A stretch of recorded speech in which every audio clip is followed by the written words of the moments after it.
Pouvez-vous nous présenter votre parcours universitaire et professionnel?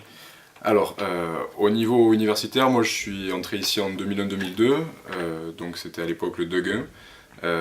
J'étais en même temps au centre de formation olympique de Marseille et ça a été difficile pour moi de concilier le football et les études. Et donc à la fin de cette année-là, j'ai arrêté et je me suis consacré exclusivement au football pendant 7 ans.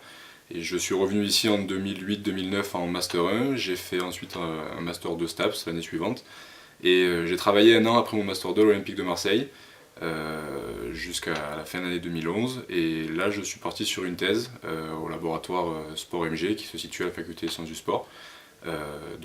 Mes fonctions à l'heure actuelle, voilà, ce sont de faire ma thèse, donner des cours et participer au projet de recherche du laboratoire. Justement, quelles sont les caractéristiques de votre rôle actuel? Ben, le fait d'être doctorant pour moi repose sur un contrat un peu particulier. Je bénéficie d'un mécénat d'entreprise, c'est-à-dire que c'est l'Olympique de Marseille qui finance à 70% ma thèse. Sciences Po Ex et la faculté des sciences du sport complètent mon financement.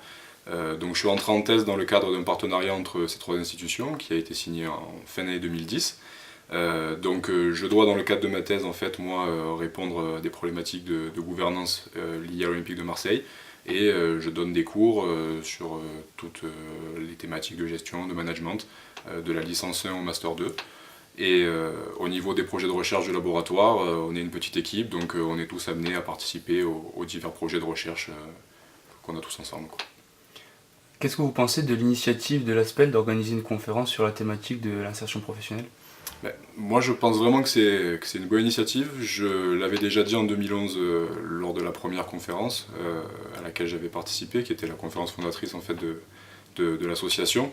On est dans un milieu socio-économique un petit peu délicat, le sport, tous les métiers changent beaucoup, on ne connaît pas à 10 ans la moitié des métiers qui constitueront la sphère sport, on va dire. En plus de ça, le contexte économique global est très compliqué, donc le fait qu'une association se serve de divers réseaux pour permettre l'insertion au niveau des stages, au niveau des contrats des jeunes de la faculté des sciences du sport, moi je trouve que c'est une très bonne initiative, d'autant plus que cette association est assez dynamique, permet du lien social, donc pour moi l'ASPEL c'est tout bon, c'est quelque chose qui est très valorisant pour la faculté des sciences du sport.